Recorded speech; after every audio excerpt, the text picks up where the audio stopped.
Company. DZRH, member, kapisanan ng mga broadcaster ng Pilipinas. Oras, Bishop Ephraim Fautagana. Pabilis na oras, alas 8:12 kaagad. Programang nakikinig, programang inaalam ang masasabi mo, programang magbibigay ng tama at totoo para tama ang alam mo. Tara, usap tayo para malaman ang Damdaming Bayan. Live sa DZRH Radio, DZRH TV at DZRH Digital.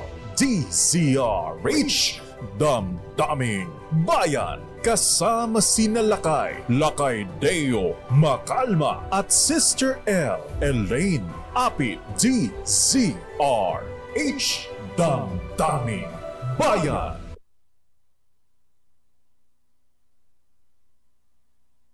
Kagaya ng ating ginawa sa nakarang halalan, ay bubuhin uli natin. Hindi naman we have to formalize it because may political cycle.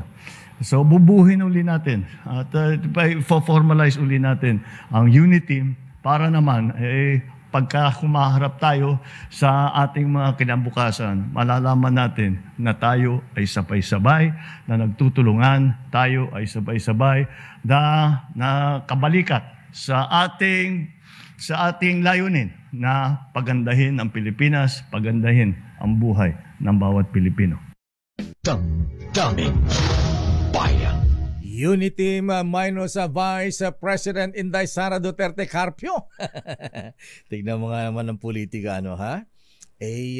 Dati ang Unity Luzon, Mindanao. Ngayon mukhang wala na. Napag-iwanan na yung kulay berde. Ha? Abay, nagsanib persa po mahabigan. Ayan, formal lang pinirmahan kahapon ang alliance ng Partido Federal ng Pilipinas ng Pangulong Marcos at lakas CMD ng kanyang pinsana si House Speaker Ferdinand Martin Romualdez. Abay, paano na yung hugpo ng pagbabago ba yung partido ninyo, Apo Second Gentleman Mansa Carpio, ha? Abay, paano na ang partido ni Pangulong Digong at Vice President Inday Sara Duterte Carpio, ha? Abay, paano titimbayin ito ni Manang Amy Marcos? Politics, no permanent friends, no permanent enemies, only permanent interest. Ayan. So yan po, mahabigan ng sitwasyon ngayon. Paano ito, ha? At bukod pa dyan, mukhang lalo nang maghiwalay ang dikolor ngayon. Dahil ang Department of Justice, ayan, ang sabi ng DOJ, mahabigan pinahanda na ron ng Pangulong Marcos ang briefer ng DOJ para pag-aresto ng International Criminal Court kay dating Pangulong Digong Duterte. Ayan. Kaya po nagkakaroon ng mga destabilization na plot, ha? Abay, dahil wala na, hiwalay na ang mga dikolor, hiwalay na ang pula, ayan, berde. Ewan ko lang kung saan sasanib naman ang dilaw. Ayan. Oy, si Madam President GMA. Ay, Madam, good morning, Madam President Ma'am. Ayan, Congresswoman, Deputy Speaker. Abay, nandun din sa kahapon, ha? Sa bagay, lakas CMD siya, di ba? Ayan. So, iba rin ang political maneuver ng dating Pangulong GMA. Ayan. Pero dito po kay dating Pangulong Digong Duterte mahabigan, abay, kaya siguro nagmamaktol, kaya matindi ang kanyang banat na naman dun sa Dumaguete City Rally, prayer rally, inupakan na naman ang ating Pangulong Marcos. At sabi sablay daw ang 2 taong administrasyon ng Pangulong Marcos. Ayan. Abay, pati si Baste bumanat uli. So anyway, mahabigan ang tanong dito, ha? Justice Secretary Boying Rimulya. Ayan, kamusta po yung Secretary, ha? Abay, ano ang mangyayari kay dating Pangulong Digong Alam po niyo mahabigan yung mga taga Davao naniningil ng pautang ngayon ha. Abay kasi napapansin yata ng mga taga Davao ngayon na teka muna, akala ko ba magkakampi tayo? Akala natin hindi papasukin ang ICC ha? O kaya hindi tayo makipagtutulungan na. Pero ngayon po mahabigan mukhang maulit yung nangyari kay dating Pangulong Erap Estrada. Naalala po niyo mahabigan si dating Congressman the late Mark Jimenez. Abay yan po ay isa sa mga advisor ng dating Pangulong Mayor Erap. Pero sa kabila po niya mahabigan nung magkaroon ng arrest warrant ang Mark Jimenez, abay pinairal yung extradition treaty, isinurrender ng Estrada administration ang dating Congressman Mark Jimenez sa Amerika. Ayan, nakulong sa Amerika mahabigan ang Congressman Mark Jimenez. Kaya nung bumalik sa Pilipinas, parang may nagkaroon ng tama ha? Anyway, dito kay dating Pangulong Digong naman, abay sabi bakit nagkaganyan? Akala ko ba magkakampi tayo ha? Abay may mga narig pa tayong kami nga, ayan, tiniis namin ang mga banat sa amin ng marami nung payagan ng aking administrasyon na ilibing ang dating Pangulong Ferdinand Marcos sa libingan ng mga bayani. Ayan. So ngayon po mahabigan iba na ha. Abay medyo malamya na ang stand ng administrasyon sa issue ng ICC at kay dating Pangulong Digong.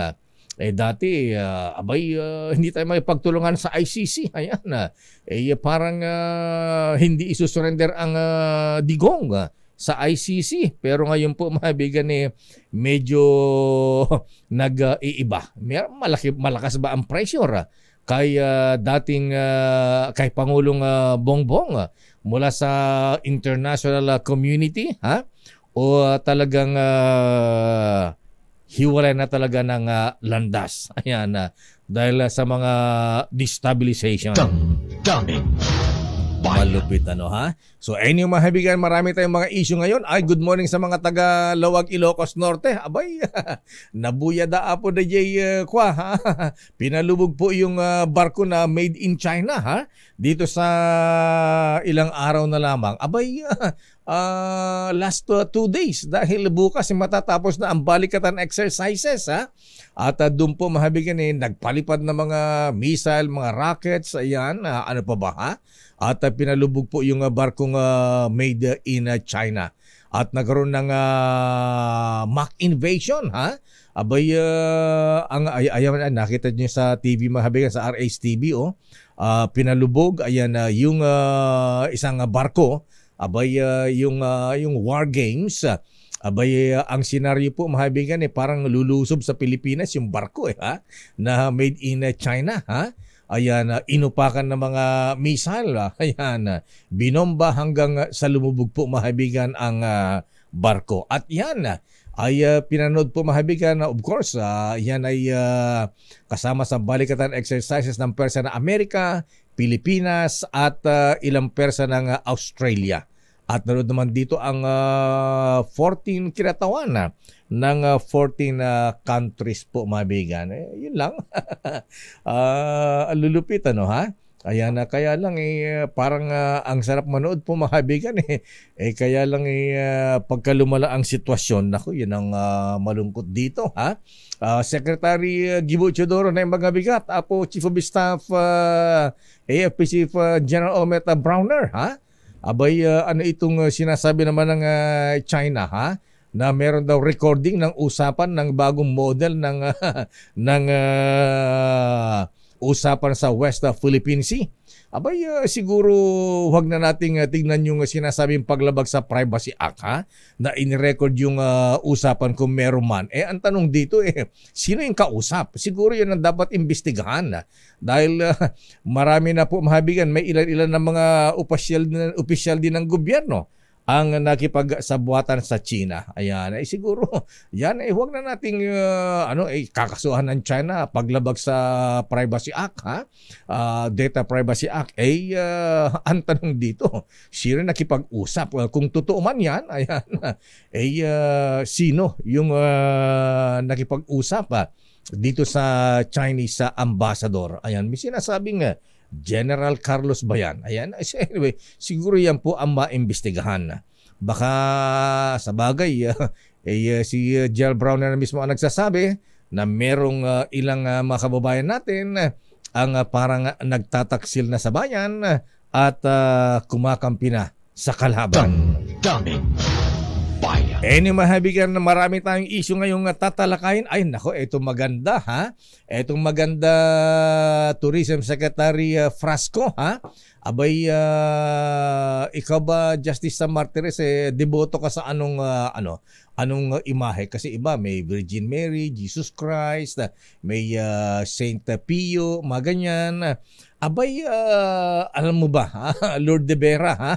Ikaw ba, pare ko, ikaw ba nakapunta na mga misis dun sa mga kuya sa Brazil? Ayan, napunta niyo ba yung rebulto ng Jesus Christ, yung Christ the Redeemer, yung nakadipa dun sa napakataas na lugar sa Brazil? Alam po ba ninyo, mahabigan, na dito sa Pilipinas, abay, merong pinaplano na itayo din na katulad nung Jesus Christ the Redeemer ng Brazil. At eto, mahabigan, na siguro magandang ito, ha? Magandang tourist attraction din ito. Dahil ito po ay mas mataas ng hamak doon sa Christ the Redeemer doon sa Brazil. Abay, sabi na ating bubit mga kuya, ha? Mga ateng, mga lola, ha? Abay, mas mataas ng 4 na beses yung rebulto, imahe ng Jesus Christ, Christ the Redeemer sa Brazil. Abay, sabi na ating bubit, ang taas nung itatayong imahe ng Jesus Christ dito ay katumbas ng 40-story condominium o building. Wow! Ang taas niyan. Abay, tatalunin nga ang imahe, rebulto ng Jesus Christ, the Redeemer doon sa Brazil. Aba, sino nagpapatayo niyan? Abay, abangan po niyo, mga kaibigan. At meron mo tayong report mula sa Malacanang. Damdamin Bayan.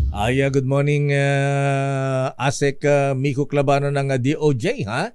Ano ba ang briefer na ipinapahanda ng Pangulong Bongbong Marcos dito sa International Criminal Court?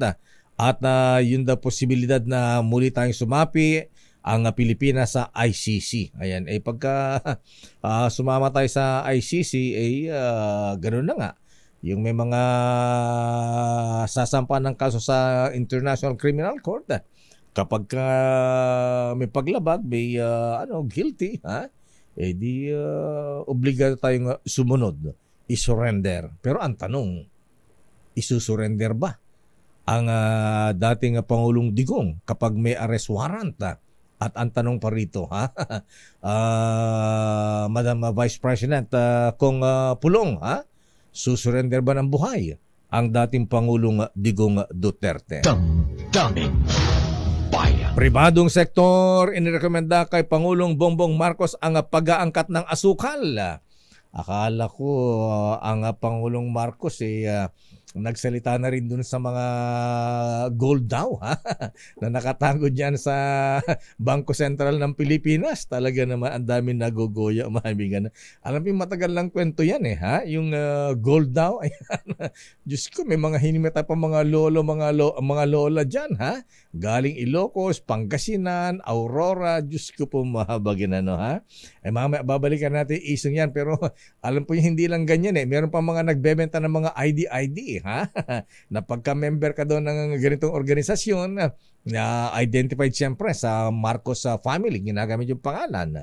Sinasabi meron daw ang mga magme-member doon ay tatanggap ng biyaya. Ayan, mula sa kayamanan ng dating Pangulong Marcos. At yan, yung sinasabi nila kahapon sa Bangko Sentral ng Pilipinas.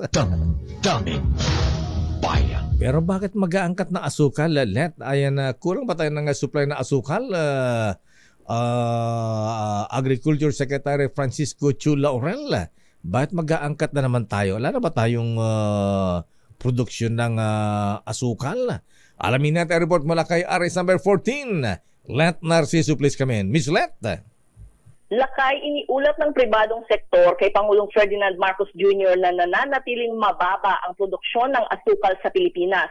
Sa meeting ng mga opisyal ng Private Sector Advisory Council Agriculture Sector Group kay Pangulong Marcos sa Malacanang, sinabing mahina ang aning tubo. Para ngayong taon, mayroon pa naman anilang sapat na supply ng asukal dahil sa importasyon noong 2022 at 2023. Pero inirekomenda ng grupo ang pag-aangkat ng 185,000 metric tons ng refined sugar o 200,000 metric tons ng raw sugar. Ito'y para mapanatili ang supply at magkaroon ng buffer stock lalo na sa panahon ng off-harvest at post-milling seasons. Iminungkahi rin ng pribadong sektor na pag-aralan ang import plan para sa raw sugar para buhayin ang United States exports at repasuhin ang Sugarcane Industry Development Act para mapalakas ang produksyon ng asukal. Lakay? Yan, nakalungkot naman yan. Dati-dati, nag-export tayo na asukal. Ngayon, Ayun, import na Lakay. tayo na import. Oo. Diyos ko. Actually, may allocation pala ang US sa atin na halos 200,000 metric tons lakay na i-export sa kanila pero hindi natin nagagamit kasi nga yung produksyon natin kulang pa para sa Pilipinas kaya tayo yung nag-i-import. Sino ba ang administrator ng yung sugar administration? Merong ganyan eh. Anong office nga ba yan? Yung parang RCNO, Rice and Corn Administration, meron din sugar eh, ha? Sugar Regulatory Ayun, Sugar SRA. Ayan, oo. Eh, sino bang administrator dyan? Anong ginagawa niyan? Mukhang mahina din. Parang yung taga-Department of Energy. Eto kung siya pa rin, Administrator Pablo Luis Azcona, lakay. Mukhang... Anong pangalan? Pablo... Luis Azcona. Di naririnig yan eh. Anyway. Diyos ko. Anyway. Tapos di ba, lakay, nagka-El Nino pa, apektado rin yung mga tubuhan. So, yun. Kaya yun yung target. Kailangan talagang mapalakas yung production. Kasi sayang yung mga opportunity na tayo pala dapat yung nagpapadala sa ibang mga bansa. Kaya nga, kita mo. Sana yung kumikita dahil agricultural country tayo lakay eh. Alam mo, sa nakalipas na administrasyon kasi, marami ang namihasa sa mga imported eh. Ayan, importasyon. Kasi sabi nga, ayan, nga pala, ha? Madali. Hindi lang mas madali, Miss Let. Ayan, madaling kumita. Ayun, nadali mo kung may sabi yan. Sabi nga, pagka may importasyon, komisyon na. At siguro ang tanong pa rito, pwedeng gumawa ng panukalang batas. Kasi yung mga ganyang 10%, ayan, yung mga SOP kung tawagin na. Kanino napupunta yan? Yung komisyon na yan. Sa bulsa ba ng mga opisyal na involved sa importation o napupunta ito sa gobyerno? Ayan, yan ang tanong dyan eh. At parang na nagiging normal yung ganon, di ba? Parang mali eh, hindi dapat ganon eh. Anyway, ano schedule ng Pangulong Marcos ngayon na Miss Let? Ay, ngayong araw lakay ay biyaheng Zamboanga si Pangulong Marcos. Ano meron sa Zamboanga? Mamimigay siya ng tulong sa mga magsasaka at mangingisda sa Zamboanga City. Ayan. Anong reaksyon sa destabilization? Wala lakay. Dead ma lang. Huwag nang papansinin yan. Hindi kami nagkaroon ng pagkakataon na makapag-interview kay Presidente sa kanyang event dun sa alyansa ng PFP at ng Lakas. Ayan, oo nga pala. Natanong din naman sa Malacanang pero wala pa silang reaction. Ba't yung Uniteam, ba't hindi nakasama ang partido ni Vice President Inday, dating Pangulong Digong? Oo, lakay. Kasi yung Uniteam nung nakaraan ay yun yung sa kanila, di ba? partido ni Presidente sa hugpong ng pagbabago ni Vice President Sara Duterte. So natapos na yung eleksyon, bubuo ng panibagong alyansa ngayon. Ganun ba na wala na si hugpong? Bukas naman daw. Sa ngayon, ang alliance pa lang ayon sa pagitan ng Partido Federal ng Pilipinas at Lakas CMD kahapon. May mga susunod pa daw dyan, Lakay, na aabangan at maging yung hugpong. Pero pag-uusapan pa yan. Ganun ba? Ayan. So hindi lang pala dalawa. Hindi lang Partido Federal, Lakas CMD. Kasi si former Senate President Tito Soto, sabi ni General Tom Lanchon, ang Secretary General ng Partido Federal, abay sigurado nang kasama sa kanilang grupo. Si Senator Tito Sen, NPC yan, Nationalist People's Coalition. Oo, narinig ko nga yan doon kahapon, Lakay. Bagamat hindi official kasi yung announcement. So, yan yung mga pangalang narinig natin. Maging yung binabanggit mo, Lakay, si dating Senador Manny Pacquiao. Ayan, Senator Manny Pacquiao. Oo. At malaman natin kasi mukhang gusto nila ay buuin mo na yung alyansa sa iba't ibang partido, tapos pag nagkaroon ng General Assembly, doon ilalatag at doon i-announce yung mga pangalan. Sige, abangan natin yan. Kasi hindi pa panahon ng election, Lakay. Alyansa pa na kasi October pa naman talaga yung filing. Anong hindi pa panahon ng election? May mga nangangampanya na nga Grabe na. Wala pang filing, Lakay. Kampanya na. Hindi, kaya nga kailan ba hintayin yung date ng filing ng Certificate of Candidacy? Mahuhuli ka na. Ayan. Ngayon pala, iba umiikot na ang sabi naman ni Presidente mag-organize. Okay. So abangan natin at sabi na ating Bubite, may ilang cabinet secretaries now na tatakbo ring senador. So yan ang abangan, Lakay, kung sino-sino yung mga yan. Okay. Maraming salamat, Miss Let.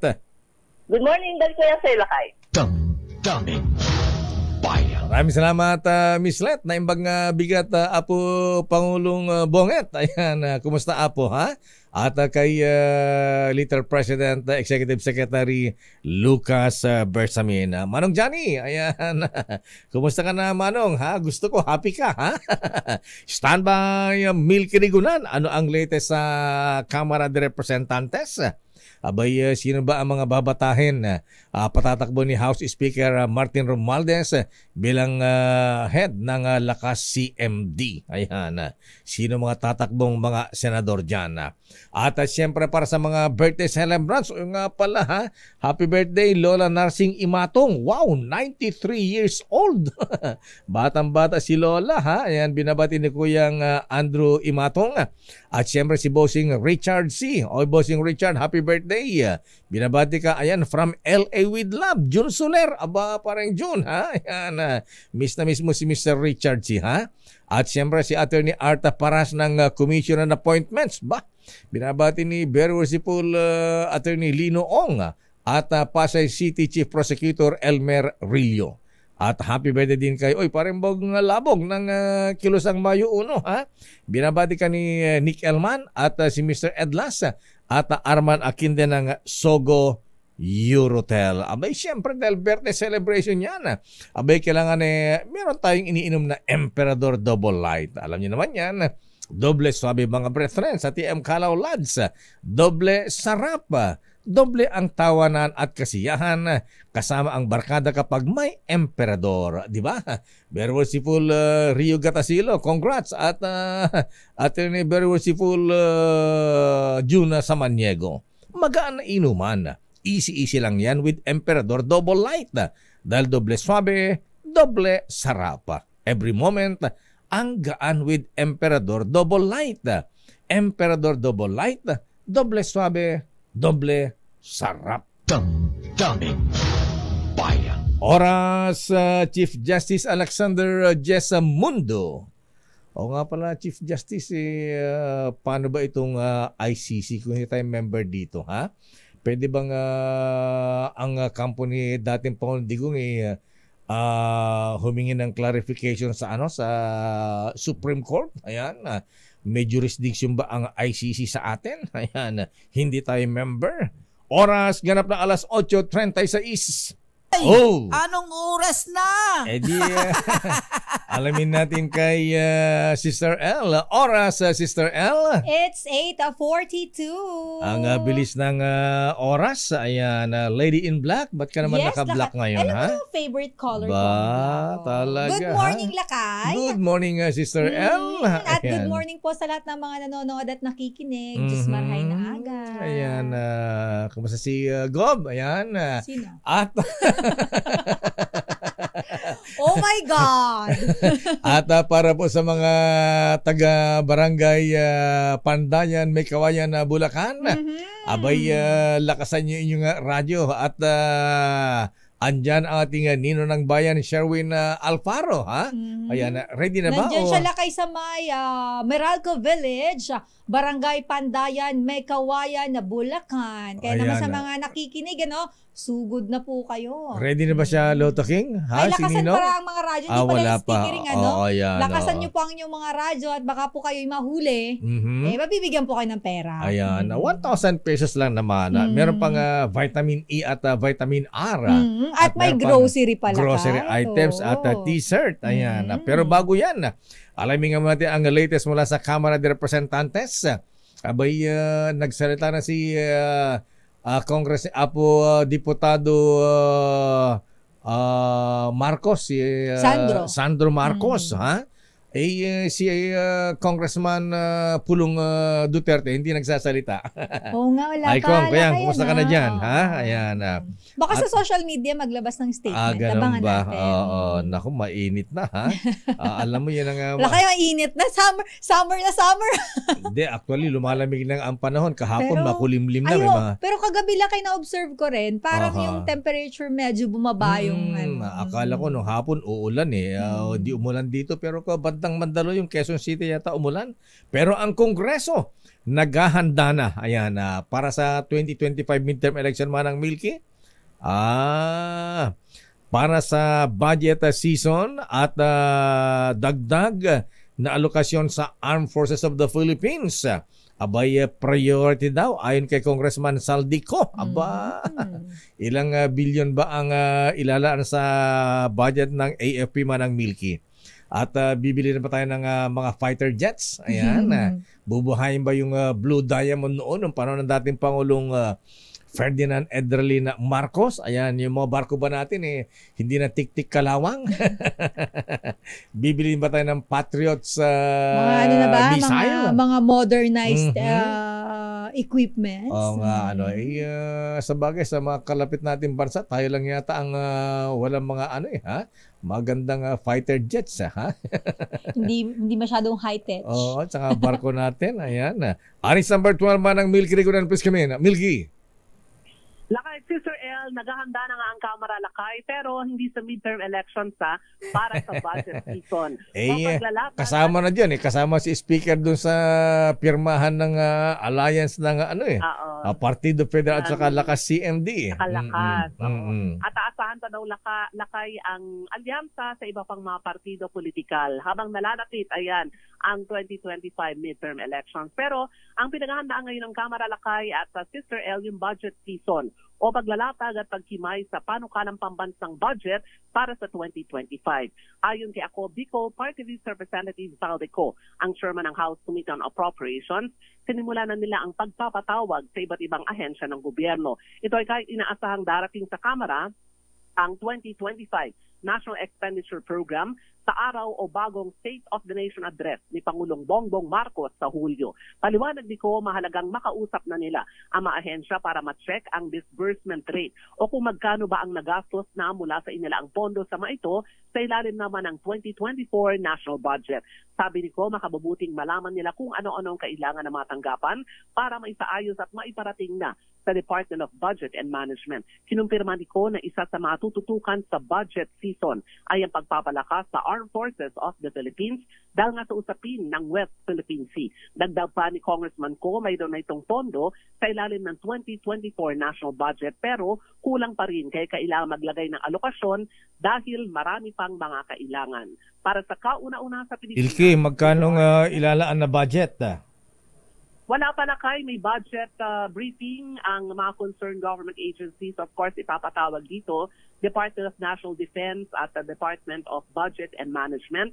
Titignan kung magkano ba ang kakailangan namin for 2025 national budget. At the same time, mukhang tinitingnan din nila Lakay yung malaking ayuda naman na makukuha natin from Japan and US.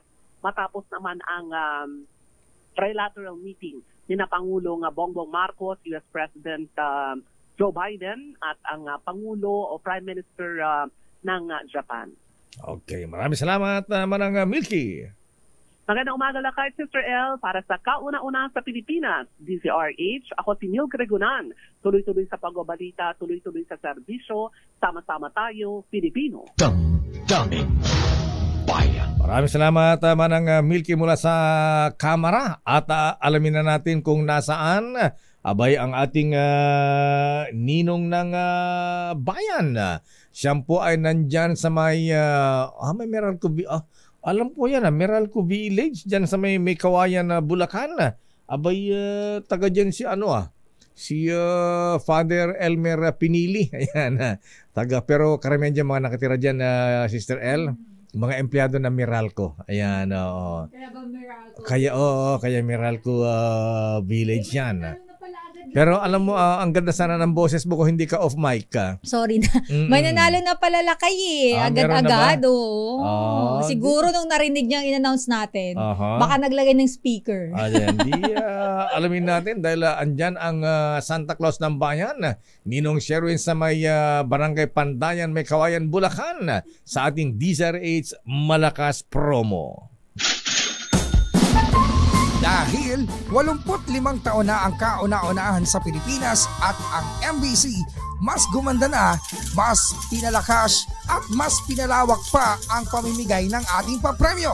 Ito ang DZRH Mas Malakas Promo, kung saan pag naabutan namin kayong malakasang nakikinig o nanonood sa DZRH ay mananalo ka ng instant 1,000 pesos at may kasama pang grocery bag ng DZRH. So ano pang hinihintay ninyo? Tutok na sa nangunguna kauna-unahang radyo sa buong Pilipinas, DZRH. Una sa Pilipinas, una sa Pilipino. Pero sandali lamang Sherwin dahil alam ko malapit na mag-break yung iba dyan. Ayan, gusto makapag-relax ng konti, abay sabay ng break time ng malamig na RC Cola Mega. Itong RC Mega, abay may sarap na babalik-balikan. Affordable, 24 pesos lamang ang suggested retail price niyan. At ang damdaming bayan, sarap ng RC Mega, 24 pesos ang SRP.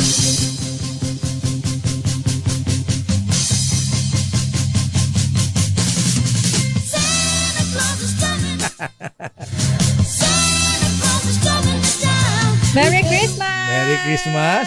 Andyan na ilang days before Christmas. 230 days. Lakay, okay lang yan. Tayo lang ang nagka-countdown ng ganyan. Huwag kayong gagaya, ha?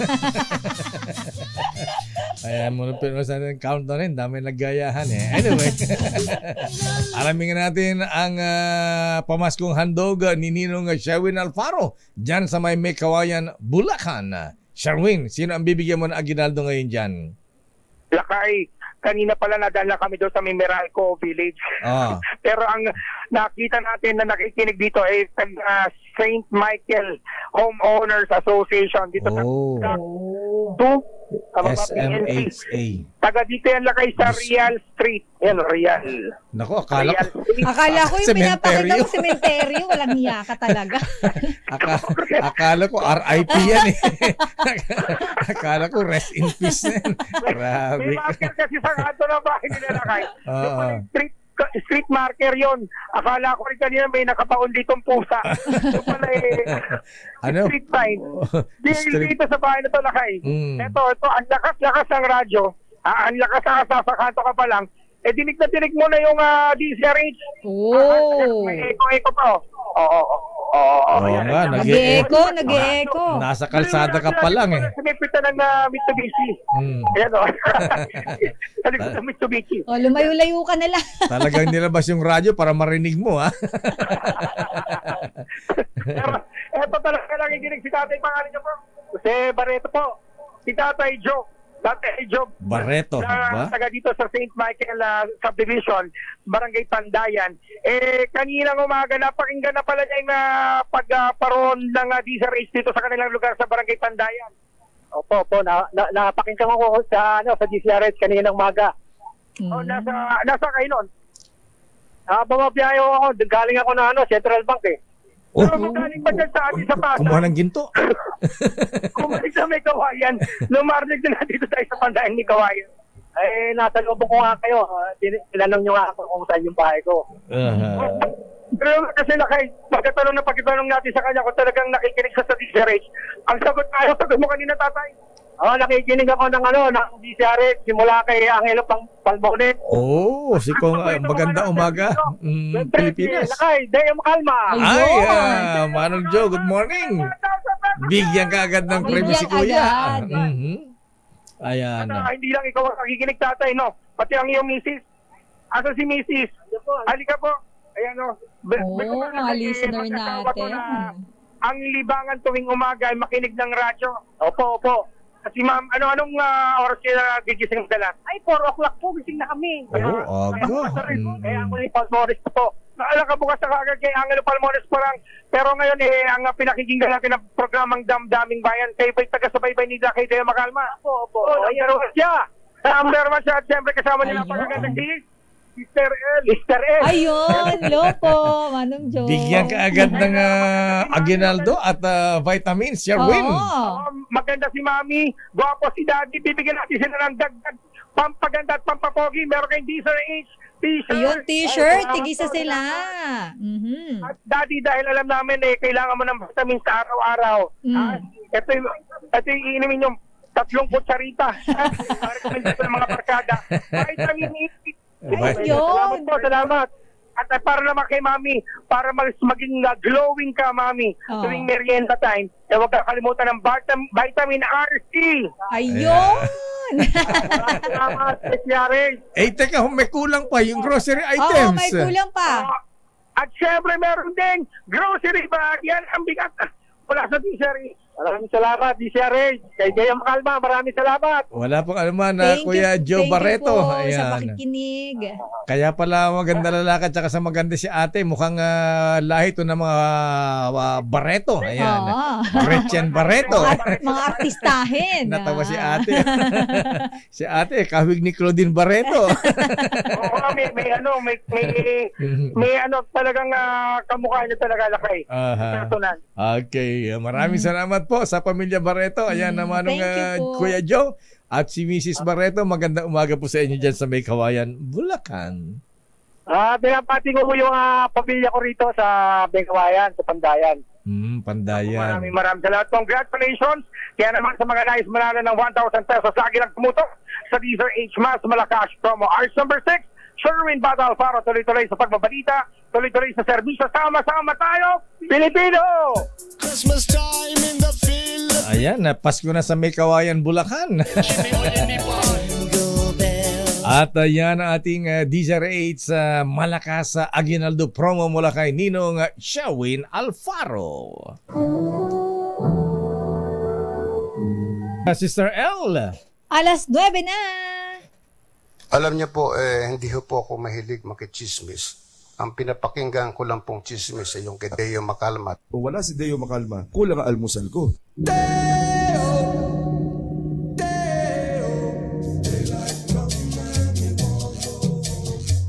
Alam mo ba yung imahe ni Jesus Christ sa Brazil, Sister L? Di ba? Napapanood lang natin sa TV yan, yung mga tourist attraction, di ba? Yung alam mo ba na dito sa Pilipinas ay may binabalak na rin itayo na mas mataas, mas malaki pa sa imahe ni Jesus Christ, na Christ the Redeemer doon sa De Janeiro, Brazil. Abay, so, i-break ang record lakay. Yes, at hindi lang yan, Sister L. Hindi lamang imahe ni Jesus Christ, pati ang imahe ng Virgin Mary. Yes. Parang nakaka-excite naman yun, baka. Abay, siguro pag ito ay naitayo dito sa Pilipinas, Sister L, magiging tourist attraction ay yan. malalagay uli ang Pilipinas sa mapa sa buong mundo. Yes. Pero ang tanong, Lakay, sino, abay, ano at saan? Ayon na sa ating bubit, Sister L, alam mo ba na mayroong isang businessman na politician? Yes, abay, Businessman, sabi politician. Sabi na ating bubit, nakausap na yung isang sculptor na magaling, Sister L. Aba naman. Mukhang go na yan Yes. Good morning, Mr. Jimmy Serato, ha? Ayan. Abay yung kaibigan mong sculptor, ha? Ayan. Isa ba siya sa ano? Ay, oo. Siya ang pinagawa ng plano, Sister L. Drawing. Ayan. Di ko lang alam kung dinaklaro na ating bubit kung ang imahe ba na itatayo dito ay parang Jesus Christ the Redeemer sa Brazil na nakadipa, di ba? Parang nakadipa yata ang Jesus Christ doon, ha? O yung nakatayo lamang, ayan. Kung ano yung magiging itsura. Yes. Kasi di ba may iba-ibang image si Jesus Christ? Abay, ayon na sa ating bubita, Sister L, naku, Diyos ko, medyo ang taas, Sister L. I-google mo kung gaano kataas yung Jesus Christ the Redeemer sa Brazil. Sige, ayan. double check natin, Lakay. Dahil ang sabi nung ating bubit na sculptor, Sister L, na gumawa na ng drawing, ayan, plano kung paano itatayo ang nasabing imahe ni Jesus Christ ay 4 times na mas mataas. 4 times. Doon sa imahe ni Jesus Christ, yung Christ the Redeemer doon sa Brazil. Ito, Lakay, ayon sa ating research, 98 feet o 30 meters feet. Ito yung kanyang yung tangkad, kung gaano kahaba, katangkad. And yung kanya namang horizontally, yung ganito, Lakay, yung span, kung gaano kalaki ay 92 feet o 28 meters. So, gano'n siya kalaki. Ayon na sa ating bubit, Sister L, abay, 98 feet, i-multiply mo ng times 4. 98 times 4? Grabe naman. Baka naman, Lakay, hindi niya pwede dahil baka tamaan ng eroplano. Joke lang. Malayo naman sa airport. December, malayo sa 392 feet. Sabi sobrang, nung ano naman nun, Lakay? parang katumbas daw ng 40-story building, ha? Ayun, mantakin mo yan. Kasintaas na nung condominium dyan sa may Ayala, sa may tapat ng Rustans. Parang nakakatakot naman yun, Lakay, pagka medyo nagkaroon ng lindol. Ganun ba yun? Kaya nga dapat matibay. Ayan.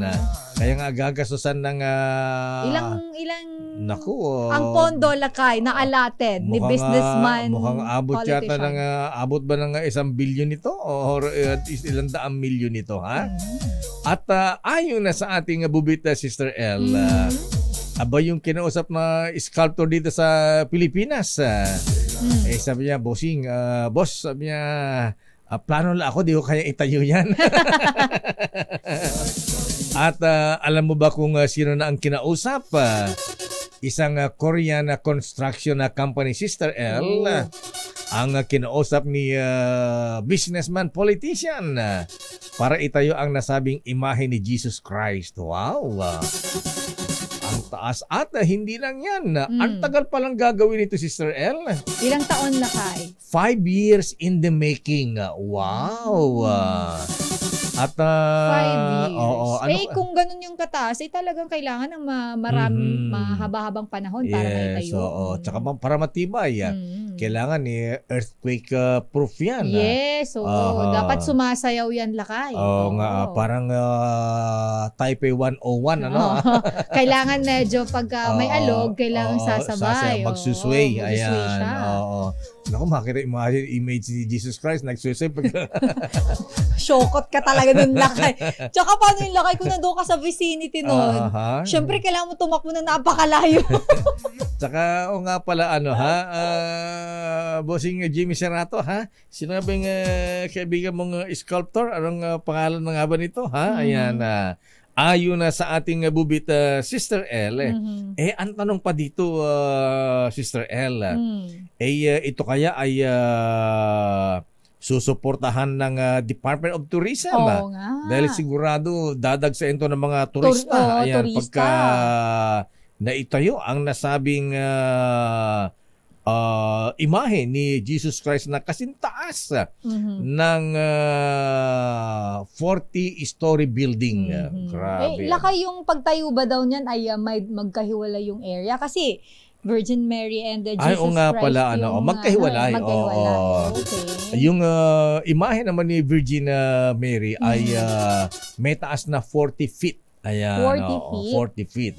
So hindi ganun kataas. Hindi gaano kataas. Mas mataas yung kay Jesus Christ. Ayan. Pero grabe ang taas nung... So gusto talaga nito ni Paul. Actually, businessman. Wala pong question. Kayang-kaya niya pong ponduhan nito. Lakay? Sobra-sobra kasi ang pera nito kaya wala na yata mapaglagyan. Board ito sa kanyang pera. Kaya namimigay ito Ayon pa sa ating bubita Sister, ang tanong pa dito gagayahin kaya yung statue ng Statue of Liberty sa New York. Sa New York naman. Na pwede kang pumasok dun sa loob na pwede kang umakyat dun sa itaas. For photo purposes. Parang dun sa crown ni Statue of Liberty, yun ang pinakatuktok dun Pwede kang picture doon. Tsaka para makita mo ang paligid. Mo yung view. O kaya Eiffel Tower, lalagyan kayo ng elevator yan. Kung ganun kataas na siguro kailangan. Ayan, abay. Pero grabe naman talaga. 40-story building, Sister Ella. Kasi kaya nga. Tingin ko kailangan dito ng 4 times mantakin mo, ha? At ayon pa sa ating bubit Justice Sam, ayan, abay, kailangan pagka-inauguration nito, parang bigay... Lakay, puntahan natin yan, ha? Puntahan natin yan, kailangan nandoon tayo. At sino kaya ang mag-bless niyan pagka niya na binuksan, ha? Ayan. Ayon sa ating bubit Sister L, ang businessman na politician na nagbabalak magtayo ng imahe ni Jesus Christ na kasintaas ng 40-story building at Virgin Mary. Gano'n ba kataas yung statue ni Virgin Mary dyan sa Batangas? Yung ano bang tawag doon? Ano bang tawag ba doon? Anyway, i-research natin, Lakay. Mas mataas kaya doon? Ayan. At ayon sa ating bubit, alam mo ba kung sino itong businessman politician at saan ba itatayo? Ayan. Dapat may alalay dito ang Department of Tourism, Secretary Frasco, pagka naita ito dahil sigurado itong magiging tourist attraction at maglalagay sa Pilipinas sa mapa sa buong mundo, di ba? Ayon sa ating bubita Sister L, ang businessman na kausap na ang isang sculptor, may drawing na, may plano na, at ang mag-i-implement na lamang ay yung Korean company. Ayan. Sabi doon nung Chinese, businessman politician, ang tagal man ng 5 years, pwede bilisan. Ito lang kayo nakita ko na yung Statue of Mary, the Mother of all Asia, Tower of Peace, dyan sa may Batangas ay ilang feet yan? Ano siya, Lakay? 322 feet o 98.15 meters. So, mataas din pala ito, Lakay. Para mas mataas siya, Lakay, dun sa Christ the Redeemer. Kasi ang Christ the Redeemer sa dito sa Brazil ay 98 feet. Pero itong dito sa Batangas, 322 feet ito, Lakay. 322 feet. So mataas din. So yung sa Batangas, mas mataas pa yun kaysa sa Christ the Redeemer sa Brazil? Oo, Lakay. Kasi 98 feet lang o 30 meters tall. Kaya yung sa lang Batangas ay 98.15 meters. So mataas siya, Lakay. Kaya lang yung Crest de Redeemer kasi parang ang ganda yung location niya, nasa tuktok ng bundok, Oo, di ba? Lakay, kaya nagmukha siyang talagang napakataas. Sobrang giant ng dating pagka tinignan mo, lalo na sa mga picture. Anyway, Sister L, ang businessman, politician na nagbabalak itayo, may plano na ang napakataas na imahe ng Jesus Christ dito sa Luzon, bandang Luzon, Sister L. Actually, Lakay, ang galing, may nakahula. May wala ka bang, wala ka bang clue, may nakahula na. Alam na nila? Ayan, hindi naman siguro alam, pero mukhang Lakay, mukhang dun sa clue natin na kayang-kaya niya at namimigay siya ng pera. Baka nahalata. Ayan, sa bagay, nung plano kasi yan, siyempre marami ng, nasabihan na rin. Pero medyo wala kasi Lakay na babalita. Hindi ayan, first time na ibabalita natin ito, Sister L. Kauna-unahan yan dito. Dahil kausap din natin yung sculptor na kinausap niya na kinausap na. Kilala ito ni Senator JV. Ayan, yung sculptor na kinausap, ha? So, sabi niya, hindi ko kaya mag-isa yan. Yung sculptor nitong kinausap ni businessman politician ay magaling na sculptor ito, Sister L, na nagsimula, sumikat sa buong mundo, ha? Ayan, nagsimula sa paggawa ng mga sculptor ng mga yung mga rita-ritaso, mga sa basura, mga bakal-bakal. Ang galing niyan kay Senator JB. Hasang-hasa. Umorder yata to ng mataas na parang sculpture ng Ala Voltes 5 mga ganon. Anyway, ang businessman, politician, babanggitin pa natin, pero siguro pagka sinabi ko yung clue kung saan itatayo ang nasabing imahe ng napakataas na Jesus Christ at Virgin Mary, alam nyo na kung sino. Ayan. Alam nyo kung saan. Aba, sisikat ang probinsya nito, ha? Dami na ang probinsya namin. Ayan. Oo, Lakay, no? Kasi magkaano lang yan eh. Dire-diretso lang yan. Yes, ang nasabing lugar kung saan binabalak itayo, ang napakataas na imahe ni Jesus Christ. Ayan, 4 times Jesus Christ the Redeemer sa Brazil ay sa Ilocos Sur. Ayan alam niyo na. Alam na dis kung sino. Ayan Manong. Magulat siya. Paano nalaman niyo? Ikaw talaga. Alam mo naman ang ating bubi dyan. Pero ito'y pag ito yung sabi ko sa iyo, ayan, talo ang Christ the Redeemer sa Brazil at talo ang Statue of Liberty sa New York. Pero Lakay, tingin ko, medyo magiging magkasing height sila nitong mas lamang pa rin. Kung 4 times ay mas lamang lang ng konti itong itatayo na ito dito sa Monte Maria. Monte Maria pala tawag doon, Lakay, doon sa Virgin Mary na itinayo dito sa may Batangas. So, kasi kung titingnan mo, kung 322 feet at 30 times natin itong binabanggit mo na Virgin Mary na ay Jesus Christ na itatayo naman dyan sa may Ilocos, nasa 392. So, mas mataas siya. Diyan sa Batangas, magkano 322 feet. Magkano ginastos dyan?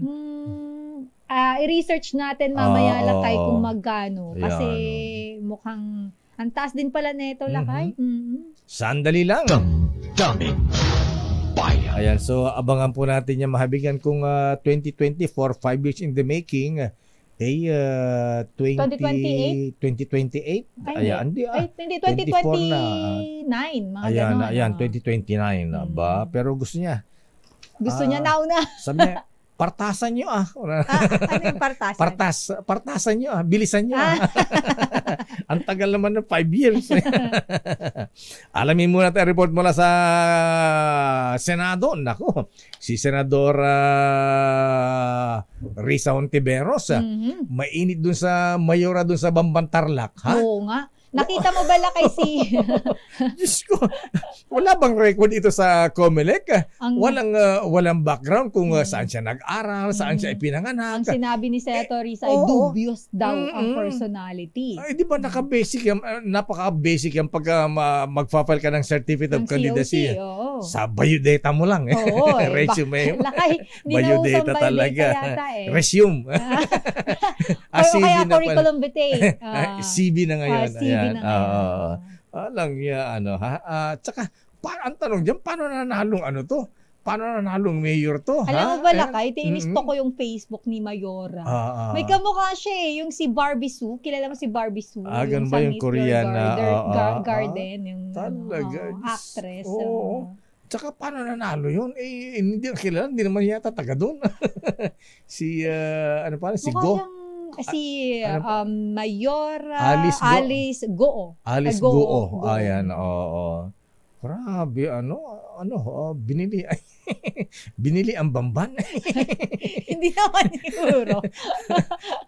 O yung mga taga-Bamban, Tarlac, ayan ikwento nyo nga kung paano nanalo ito, ha? Sino ba nakalaban niyang mayor? Ito ba ay may, yung pamilya ba nito ay may background or kilalang politician dyan sa lugar ng Tarlac? Tsaka ba't walang background? Hindi alam kung saan nag-aral, taga saan siya, sino asawa niya, ayan, paano nangyari yung kaya tataka si Senator Risa, ha?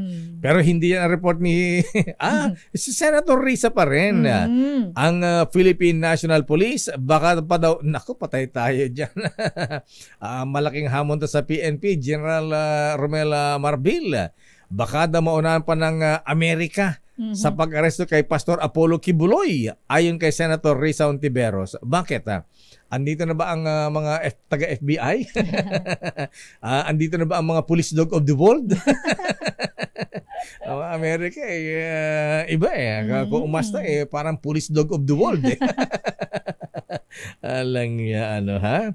Pero pagka ginamit ang talaga, parang akala mo sila ang magagaling, pero ang daming winasak ng mga bansa ng mga ito, ha? Aris number 28, Raymond at Paas, please come in. Raymond. Mayor Elaine, itong binalaan o nagbawala itong si Senador Risa Hontiveros sa Philippine National Police na dapat ay bilisan ang paghanap at seryosohin ang pag-aresto dito kay Pastor Apollo Kibuloy ng Kingdom of Jesus Christ at baka sila ay maunahan pa ng mga kano. Ito'y kaya't muling nanawagan si Hontiveros dito kay PNP Chief General Romel Marbil na hanapin ng totoo si Kibuloy sa kanyang lungga. Paliwanag ng senador, hindi may pagkakaila sa lahat na itong si Pastor Apollo Kibuloy ay nasa most wanted list ng Federal Bureau of Investigation at binuksan na rin yung kanyang warrant of arrest sa isang korte sa California at na-freeze ang kanyang mga ari-arian sa Amerika dahil siya ay nakaharap sa iba't ibang mga kaso kasama yung sex trafficking by force, fraud, coercion, conspiracy at bulk cash smuggling. Kaya maaaring anumang oras ay humingi ng extradition ang bansang Amerika para maaresto at madala doon ang pastor. Kinwestiyon din ng senador kung bakit may double standard ang PNP sa kaso ni Pastor Kibuloy matapos kansilahin yung kanyang lisensya at permit to carry firearms ng mga baril ay kalahating taon pa ang ibinigay para isuko ang mga ito, samantalang kung isang ordinaryong civilian ay agaran na kinukumpiska ang kanyang baril. Good news yung yung report ni Secretary Benhar Abalos na merong 5 baril ang isinuko ng kampo ni Kibuloy, ngunit ito'y maliit na bahagi lamang, yung 19 na baril na nakapangalan sa kanya at yung sinasabing baril ng kanyang private army na ipinakikita ng kanyang mga taga-suporta sa kanilang mga social media accounts. Ano ba yung pinakamalakas na baril ni Pastor Apollo Kibuloy? Meron ba siyang Barrett? Meron ba siyang RPG? Ano ba yung mga baril na nabili ng Pastor Kibuloy, Raymond? Hindi ko nakita yung listahan, Mayor, pero expectedly may iba't ibang klase ng baril. May mga ginagamit sa sports shooting at ginagamit din sa security. Pero doon kasi sa ipinakikita Mayor doon sa mga social media pages ng kanyang mga supporters ay talagang kung totoo 'yon ay talaga namang mahahaba yung mga dala. Talagang alam na alam mong ito yung mga palaban kung sakasakali na anuman ang gawing pag-aresto, kung itutuloy yung pag-aresto dito kay Pastor Apollo Kibuloy. Pakinggan nga natin, Mayor, yung kanyang naging bahagi ng paliwanag dito ni Senador Risa Hontiveros. Wag naman sana na mahuli yung ating Philippine National Police sa kung at kailan mag-extradition request ang Estados Unidos dahil doon humaharap si Kibuloy sa 6 na mabibigat din na mga kaso na nabuksan na yung warrant doon sa California court. Matagal nang nasa most wanted list siya ng FBI. Matagal nang finreeze ng US government ang kanyang mga assets. At bahagi ng pahayag na ni Senator Risa Hontiveros. Pero Raymond, kung pupunta ang mga taga-FBI dito, kailangan pa mag-request ng extradition na parang kailangan may request for extradition pa. O pwedeng mukhang may legal process din, Mayor. Ganun ba? Kaya lang, alam mo naman, pag ang isang bagay talagang gugustuhin, kung legal process, ang dami na nating highway at saka skyway. Pagka yan ay nagawa kay Pastor Apollo Kibuloy, abay baka sabihin, nako, susunod na ang Pangulong Digong. Ay tayo yan. Yung mga iba, yung talagang hindi mawala sa isip ng ilan natin mga kababayan yung mga ganong mga pangyayari, Mayor, dahil nga dito sa mga kontrobersiyang kinakaharap, lalong-lalo na at magkahalo-halo na ito, Mayor. May kaso, yung iba, politika, nagkahalo-halo na itong mga balita ngayon na nangyayari dito sa ating bansa. O nga pala, Malu, anong sabi ni Attorney Clabano? Ayan, wala ba si Secretary Boyeng? Sa Sabado na lang ba i-discuss dito sa sa executive session? Ayaw magsalita? Ba naman ang mga to? Sige. Teka muna, isa pa, Raymond, ha? Ayan, ano nangyari dun sa, ito, mainit din si Senator Risa dito sa mayor ng Bamban-Tarlac. Na walang, di malaman kung saan pinanganak, di malaman kung saan nag-aral. At saka marunong ba mag-Ilocano ito, mag-Tagalog? Itong si Mayor Go? Marunong mag-Tagalog, Mayor, dahil narinig ko nung nakita ko nung humarap dito the other day, nung pumunta. Pero, last week pala yun. Pero talagang ang hinahanap kasi nila is, di ba yung, kasi number one, yung, ipinanganak naman daw sa bahay kasi, Mayor. Ipinanganak sa bahay? Kahit pinanganak sa bahay, may record pa rin. Oo, sa Comadrona, may record sa munisipyo dapat yan. Pinaparehistro yan Na ipinanganak sa 1986. So, tansyado nyo na kung ilang taon siya ngayon. Narehistro siya 17 years after. Huh? Super late registration? Ano po, so 17 years. Hindi man libli. Nasa college na nung time na yun, nung mag-rehistro siya. Secondly, teka muna, paano nakapag-enroll ng grade 1 niya na walang birth certificate? Di ba kailangan yun sa school? Sa grade 1 niya, kailangan mong birth certificate. Homeschooling daw, Mayor. Ano na? Homeschooling. Nag-aral sa bahay. Sorry. Ang tawag nun, parang work sa mga work sa bata. from home. Sa mga bata, yung nag-aaral sa opposite ng face-to-face. Tawag dito, distance learning. Online learning yung tinatawag. Asynchronous ba yan? Basta may ganun silang tower. Anyway. Yun nga, ang malas lang niya, Mayor, ito pa lang si Senator Risa, nag-undergo ng homeschooling. Pag nag-undergo ka pala ng homeschooling, meron din homeschooling provider. Kumbaga sa pinakamadaling maintindihan, yung bang parang tutor. Pero kailangan mo pa rin kasi kumbaga yung homeschooling provider mo, yun ang mag-provide ng record mo sa DepEd. Tama. Para ka pang pag-high school, college, kung wala ka namang kahit na homeschooling, kailangan mo diploma dyan. Kailangan ng record. Kailangan ng record. So yun yung magpo-provide. Ipo-provide sa'yo yung program, yung kung ano yung aaralin, at sila din yung magbibigay ng record sa DepEd para ikaw ay may recognize na ikaw ay nagtapos ng grade 1 hanggang grade 6. Kasi yung homeschooling niya, Mayor, elementary high school eh. Oo nga pala, di mo mapapalusan si Raymond kasi teacher din ito eh. Dapat may curriculum na sinusunod din, di ba, kay Raymond? Yun na nga, yun yung, kumbaga, may talagang subject ka kung ano yung mga dapat matapos. So, grade 1. So, first, elementary and high school, nag-homeschooling daw siya, at saka lang siya pumasok ng formal school nung college na siya. Medyo may mga inconsistencies kasi na kino-question na papaano kasi kuminsan kung titignan mo naman kasi Mayor kahit saan ka tumingin yung bang all of a sudden merong isang pangalan na lumabas sa isang bayan tapos naging mayor. Karamihan kasi sa atin, di ba, yung makilalang political family. Tama, sa probinsya pa. Pagka-probinsya. Hindi, kahit man lang naging kapitan, naging sangguniang bayan member, or SK man lang nung araw, wala na siyang record, nagnegosyo lang sila ng baboy, may babuyan, then nakilala siya, kaya naging mayor siya dyan sa bayan ng Bamban. Tapos later on, nakabili ng helicopter, pero ibenta din daw. Yung mga ganon. Taga Bamban, Tarlac, naka-helicopter ha? Meron sila pero binenta na niya sa isang British company nung itong lately. Then, yun na nga, kaya pinasusubmiti siya ng kanyang statement of assets and liabilities para ma-check nila kung talagang ano ba itong mukhang lalalim pa ito, Mayor. Kasi question dito sa personality ni Mayor Alice Go. Kasi tinatanong niya wala siyang kinalaman dun sa Pogo operation na diyan pala ang sentro ng mga hacking. Yung pala dun sa unang registration ng Pogo company, andun yung pangalan niya, siya ang nakarehistro. Yung Hong Sing, siya ang nag-request, Mayor, yung tinatawag na yung no opposition.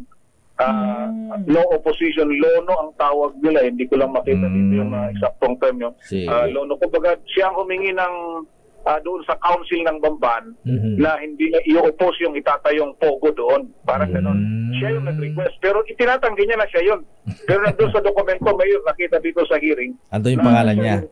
May Grace Go doon na requesting the Municipal Council ng Bamban para dito sa nangyari. At tayo nga, yung kumpanyang yon na yung Hongsheng, nung nagtayo ng Pogo na Radion, yung Hongsheng, nagpalit ng pangalan, ito yung Zun Yuan Technology, ito yung muling na-raid nitong lately na naging controversial na, Mayor, yung nakita yung kabuuan itong complex na ipinatayo doon sa Bamban. Kasi ang lumalabas dulo sa tanong nga namin dito, Mayor, kahapon is, ano yung punot dulo? Kasi ang duda is, itong si Mayor Go, itinanim ng Pogo dyan sa Bamban, yung long-term plan na Mayor para maitayo yung kanyang kanilang Pogo complex na yan, not for anything else maliban doon sa pang-i-scam, kung anumang Pogo operation yan. Ngayon nanganak, napunta sa hacking at surveillance operation.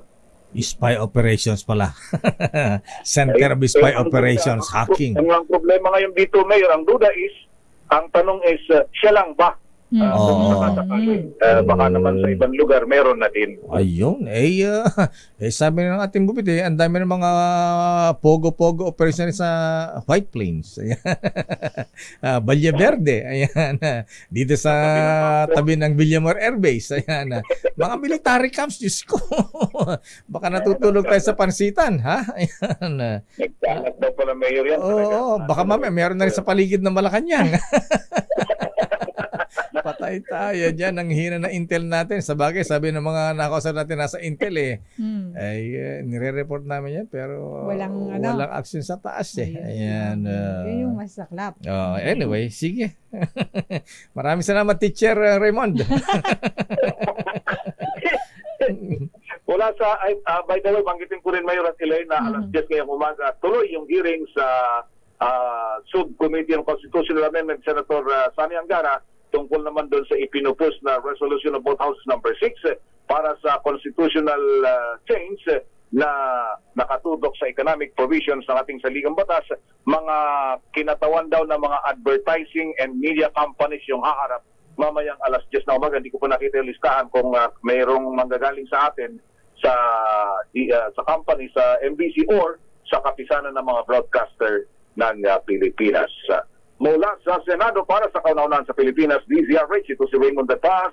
Tuloy-tuloy sa pagbabalita, tuloy-tuloy sa servisyo, sama-sama tayo, Pilipino. Congratulations! Maraming salamat, Raymond De Paz, at i-congratulate natin si Justice Sam Martires. Bakit lakay? Dahil anniversary pala ngayon ang Office of the Ombudsman. Ayan, happy anniversary po. Justice Sam, alam ba tayo dyan? Ayan. At naku, daming reaction talaga, ha? Ayan. Ano mga reaction dyan, lakay? Ang sabi dito ay pagka ba naitayo ang malaking rebulto ni Jesus Christ, baba-baba ang presyo ng bilihin. Bakit gano'n? Walang connect. Babait na ba ang mga korap na opisyal? Ayan. Oras, Sister L. It's 9:31. This time check is brought to you. Sister L. 42 minutes after 9. Ayan, sabi ni Attorney Byong Garing. Ayan, kuyang kami rin magtatayo ng imahe. Ayan, rebulto. Ayan, rebulto ni Santo Elpidio. Elpidio Macalma. Tamahan tayo ng kidlat niya. Ayan. Parang pinagditripan ka. Sandali lamang, ikaw, Attorney Byong, ha? Kuyang Freddy Martinez, ayan, kumusta ang blood sugar po ninyo, ha? Baka mamaya masyado ng mataas yan, ha? Abay, wag masyadong magkakain ng matatamis, Kuyang Lino Ong, ha? At paring Manding Bahakan, abay, pero kung ihi kayo ng ihi, mga kuya, mga ateng, pumapayat at laging gutom ba ang pakiramdam, abay maaring diabetes na po yan at pwedeng mauwi ito sa sakit sa puso, stroke, kidney failure at pagkabulag kapag ito ay napabayaan. Kaya dapat ay mag-regular exercise, proper diet, uminom ng resetang gamot na bigyan ng doktor at samahan ng Cogent DB Plus. Ang Cogent DB Plus ay isang herbal supplement na may taglay na siyam na Ayurvedic herbs at nagbibigay ng nutritional support para pagbutihin ating blood sugar level, palakasin ating immune system, para magbigay ng proteksyon sa ating vital organs, lakas ng katawan para malabanan ang komplikasyon dulot po ng diabetes sa natural na paraan. Sa Cogent DB Plus, malakas ang depensa mo laban sa diabetes. Ang Cogent DB Plus, yan po ay mabibili sa Mercury Drug, Watson's Drugstores nationwide at online na rin sa Shopee at Lazada. Naku, may mga bisita tayo, Sister L. Ayan, tungkol sa pagkain. Pero sandali lamang, ha. Standby, Nicole. Buti pa ang Cebu Pacific, doble da ang itinaas ng kanilang kita sa first quarter. Pare ang Cebu Pacific, Philippine Airlines, Meralco, Meralco, ayan. Pero Meralco lakay malaki. Petron, Petron. Petron yata ang pinakamalaki lakay eh. Oo, hindi, Meralco 10 billion, di ba? Oo nga pala. Ayan, si Bossing Manny Pangilinan. Pero ito, para po sa mga hindi nakakaalam, si Governor Daniel Fernando ng Bulacan, para po sa mga hindi po nakakaalam, birthday po niya ngayon. Ayan. Happy birthday, Gov! Happy birthday, Governor Sir! I went Sandali lamang, Ma'am Alma Rowena, at manood muna tayo ng kasal. May kasal kahapon ha? Bagong-bago yung background music mo. Mabuhay! Best wishes. Pakita natin RHTV. December May Affair. Very happy siguro si Governor Mandanas. Lakay? Si Lolo Gob. Ayan. Bakit Lolo Gob? Grabe ka! 82 na di ba? 82 years old na si Governor. Di ba super lolo na siya? Pero antikas ha? Antikas pa rin yan si Governor Mandanas. Ito yung kanyang kasal kahapon na dinaluhan po. Wow, ayan po, panoorin ninyo ha. Ayan. AIAT. 80 lang. 80 ba? 32 ang 32 si attorney. Ilan na pagitan? 30 years? Math yan lang ay, math yan. 80 minus 32. Ayan. 32, ayan. 80 minus 32 natin ay 48. 48. Kala ko 50 years. Ayan. Ayan, ganda ni Attorney Angelica Chua Mandanas. Ayan. At ninong at ninang ang Pangulong Marcos at First Lady Lisa Araneta Marcos. Tikas ni Governor Dodo, Bossing Dante Ang. Yung kanyang in-laws lakay ay mas matanda pa siya. Pero 'di ba, ang pagmamahal naman ay wala sa edad.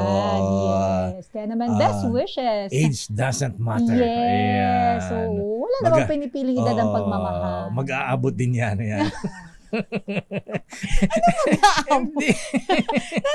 Ano nakita mo yung kissing scene. Grabe na. Natawa si Ma'am Alma, hindi niya kinaya. Oy, RSCB, pakita niyo nga uli, ha? Naalala ko tuloy. Pambira, gusto ko makita kung paano sumibasib si ano. Lakay, tama na. Okay na.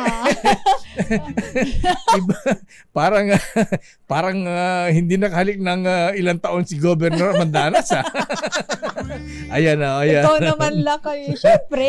Naalala ko tuloy parang big si George Strigan. Bakit hindi ako makarelate? Ayun, natatawa si Atty. Yung bride. Ayan. Talagang sabik na sabik makahalik ang Governor Dodo. Ha? Alay, ba ang Batanggenyo ay?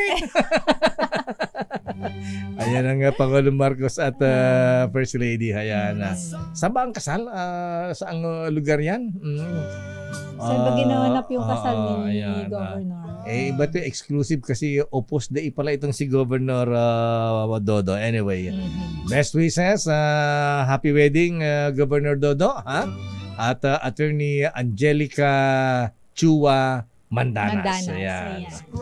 Makabuo pa kayo si Governor Mandanas. Sa edad ni Attorney. Hindi ko alam na. Sa edad ni Attorney baka. Hindi ko sure. Pero 40 years old, nagkakaanak pa, di ba? Ayan. 32 bata pa. Bata pa. 40 pwede pa. Ayan, di ba? Anyway, dito tayo sa IBX muna. Ayan. Hindi yan IBX na kayo. Kasabi ko sa'yo, puro kakalokohan. It's International Food Exhibit. Ito kasi mga spotlight natin dito. Nasisilaw medyo ako. Nakasilaw kasi yung ilaw natin dito. Ayan. Ikaw na lang magbasa. Ayan. IFEX sa Philippines, Lakay. International Food Exhibit. Ayan. Kasama natin sila ngayon. Nag-promote lang ang Pangulong Marcos ng Chibug Tourism. Tourism. Ang IFEX Philippines, meron kaagad food expo. Ayan. Tara natin kay Ma'am Alma Kasumpang at Ma'am Rowena Mercado at Amado may kasama pa ba? Wala tayong Darlos. kasama. Ayan. Ayan na si Sir. Ayan. Si Ma'am Alma. Ayan. Ma'am Alma ang owner ng One Vizcaya pala Export Corporation. Ayan. Magandang umaga, Ma'am Rowena. Kumusta po kayo? Ayan. Magandang umaga po, sir. Ayan. Sir Deo. Ayan. Elaine. Yeah. Ayan. At si Ma'am Rowena Mercado. Ayan. Para bang taga Vizcaya pala. Ilocano na gito. Ayan, Ilocano kami, sir. Bunak nga ro, taga Vizcaya. Taga Bayombong, sir. Bayombong. Vizcaya.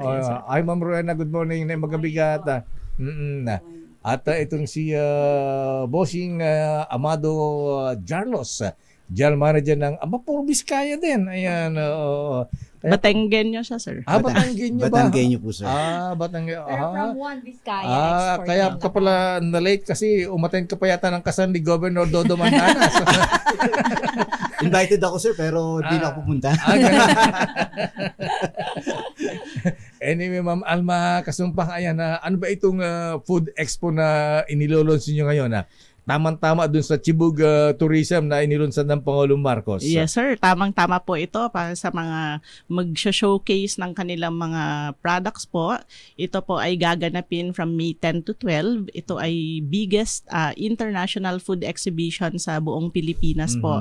Ito po ay sponsored po ng DTI SITEM po na may layunin po na i-showcase po ang best of best ng regional at local products ng Philippines po. Mama Rowena, Yes, ayan, po. anong pagkain dito? May crispy pata ba? Sisig? Bagnet? Ay, marami po kami may offer. Anong klaseng Variety pagkain po dyan? Meron po doon mga iba't ibang pagkain Filipino food, Mhm. may mga laing din po. And then, syempre po, sir, yung aming kalamansi na innovation po ni Ma'am Alma. Maganda Ito yan, po, vitamin C. Maharlika po. Maharlika kalamansi. Ayan, pagka ba ininom yung Maharlika Pure Calamansi, lasang emperador na yan. Pwede pong gawing chaser, sir. Chaser, laka. Chaser. Pwedeng gawing sausawan. Ayan, sausawan. Ganun. Parang 3-in-1 ba yan? Juice, pwedeng sausawan? Yes po, marami po siyang pwedeng gawin sa aming kalamansi po. Can be juice, condiments, sausawan sa mga, yung sinasabi niyo pong mga crispy pata. Ay, patok na patok po ito. Swak na swak po ito. At hindi na po kayo magpipiga, sir. Talaga? Kasi ready na po siya. Nasasashay na siya. Yes, sir. Aba. Ready po. Iano na lang. Yung mga taga Batangas, ano ga ang dala-dala man ni Mr. Amado Harlos? Ayan, alay siya sa Batangas, marami sintunis. Ay, sintunis marami rin po. At saka yung may gatae. Ay, masarap po mga Gusto ko gataon. yan, tulingan na may gatae. Tulingan na ginataan, masarap. Ano siya, malutong. So ano pang matutunghayan natin dito sa Food Expo dyan sa World Trade, Mr. Amado, sir? Sir, kagaya ng sinabi ng mga kasamahan ko, dito sa Trade Expo po na to, sa tulong ng IFEX, ng SITEM, salamat sa kanila at binigyan kami ng oportunidad na ipakita sa mundo ang aming produkto. So, marami rin mga produktong Pilipinong nandun.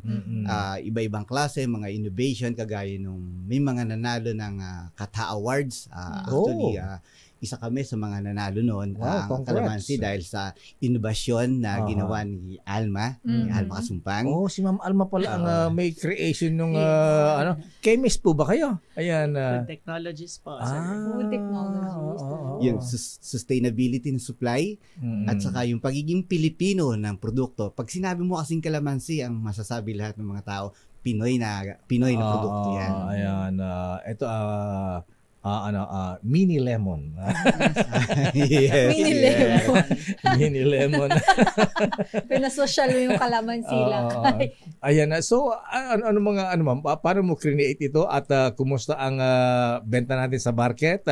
Meron ba tayong international market dito?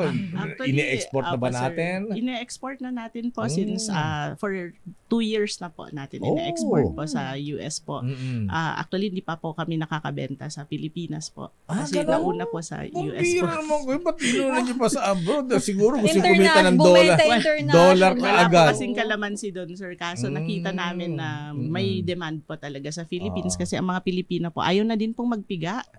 Gusto nila, ready na din po. Nasa freezer lang po nila. Kailangan siguro mga doon sa Hawaii. Ayan, mga daming Pilipino doon.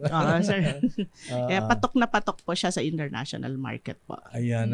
Ma'am Rowena, bukod sa kalamansi, sabi mo may laing pa, ha?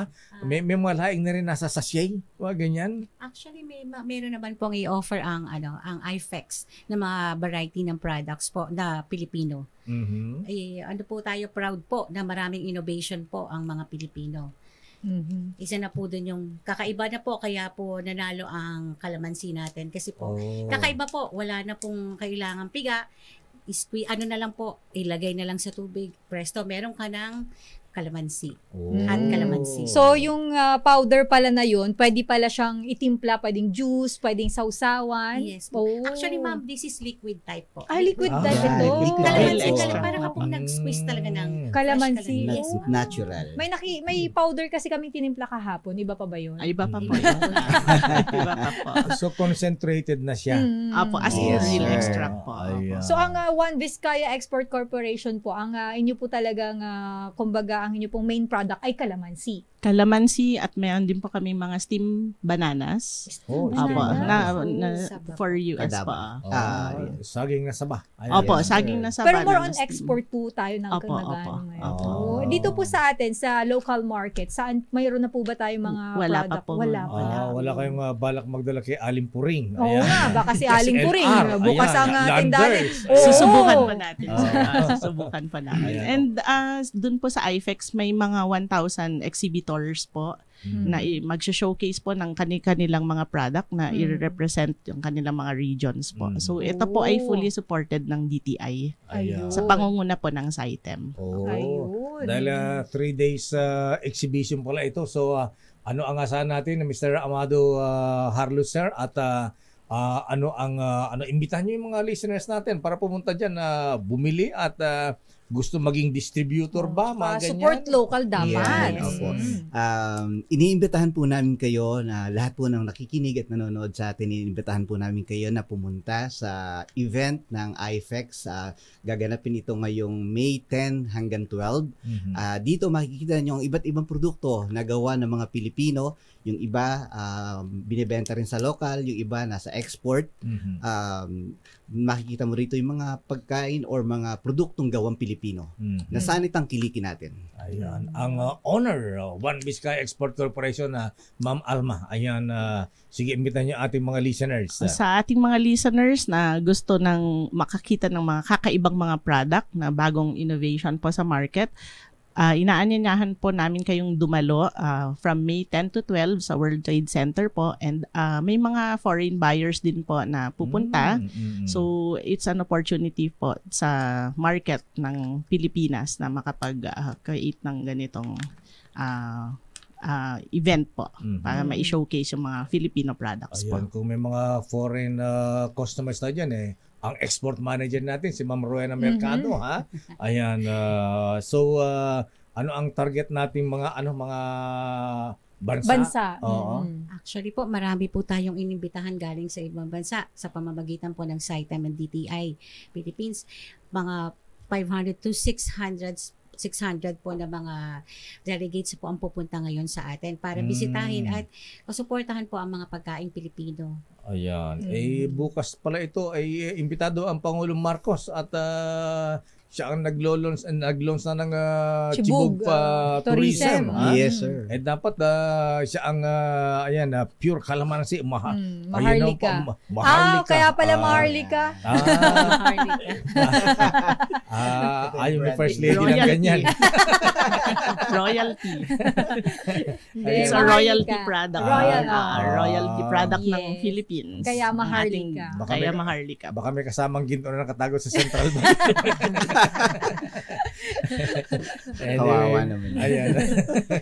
Anyway, Ma'am Alma Kasumpang, maraming salamat po. Ma'am Rowena salamat po, Eileen Mercado. Ayan, at Mr. Amado Harlos, sir. Salamat po. Maraming salamat at good luck sa inyong food exhibition dyan sa World Trade Center na magsisimula bukas hanggang Linggo. Ayan. May 10 to 12. Yes. Sino dating si Trade Secretary?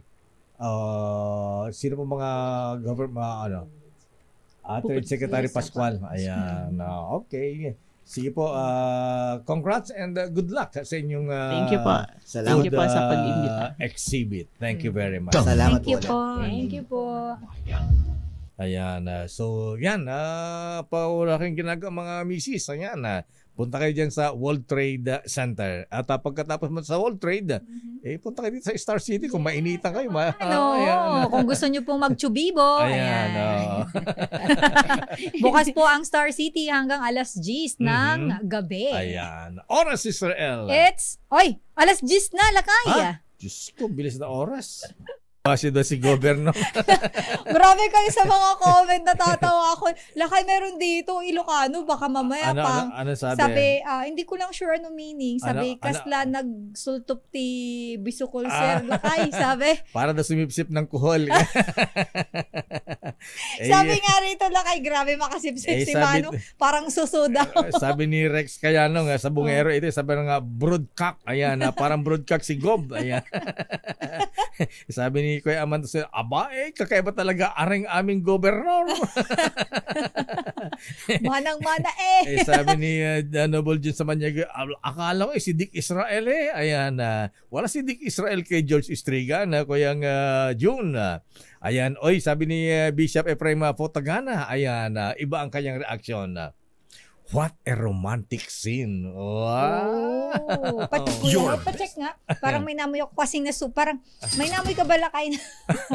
Parang amoy kuryente Oo nga, ba't parang may nasusunog? Kuya, pakicheck nga dito sa loob ng booth, ayan, please. At baka masunog si Florante Rosales. Ang sabi ni oo, Flor? Lakay. Ano sabi ni Flor? Batiin natin nakatutok ang miyembro mga member ng Team Lapid, si Supremo, Senator Supremo. Lito Lapid ng National People's Coalition. Sila rin ang Macho Black sa Senate kasama si Senate President Soto, Pacquiao, Lacson at Honasan. At sila pala ngayon ng Lakay ay nasa Arayat, Pampanga kasama si Supremo para naman sa payout ng DSWD Assistance to Individual in Crisis Situation at site visit sa isang project sa Arayat kasama naman si Mayor Maria Lourdes Alejandrino at Vice Mayor Emmanuel Alejandrino. Shout out po sa inyo. Congratulations. Good morning, Senator Lito. Ayan, Senator Tito Sen. Senator Manny Pacquiao. Sino kasama pa? pala sila, Lakay, sa Senator NPC. Ping. Ayan. Ayan. Your business is our business. At congrats kay Bossing Lanza Gokong Wei. Ang kita ng Cebu Pacific dumoble sa unang quarter. Miss Nicole Lopez, makibalato tayo dyan. Nicole, Resty Perez.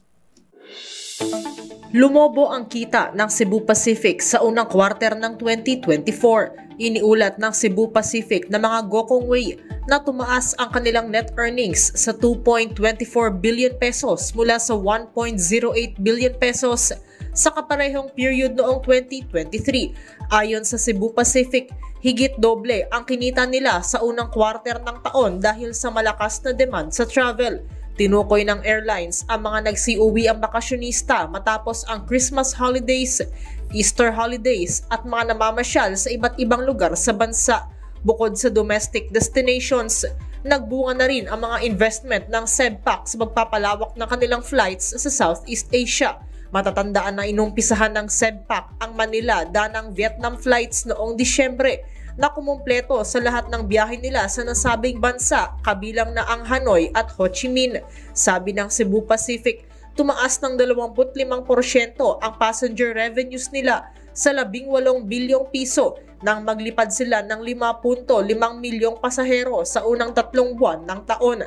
Mas mataas anya ito ng 14% mula sa datos noong 2023. Dahil nga sa mas mataas na in-flight activities, tumaas ng 15% ang operating expenses ng SEBPAC sa 23 billion pesos sa nasabing period.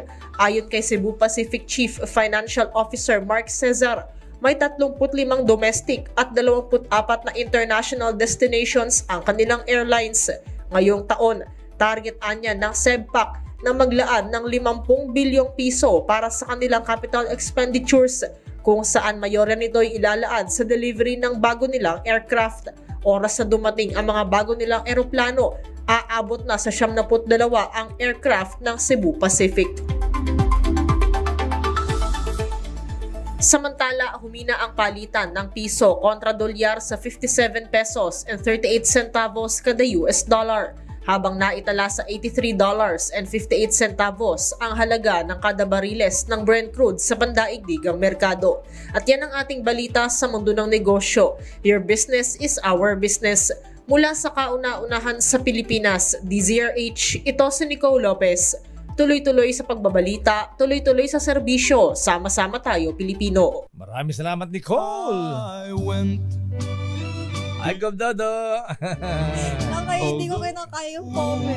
Iba ka talagang makahalik, Gob, ha? Sabi rito dila na ka, sabi.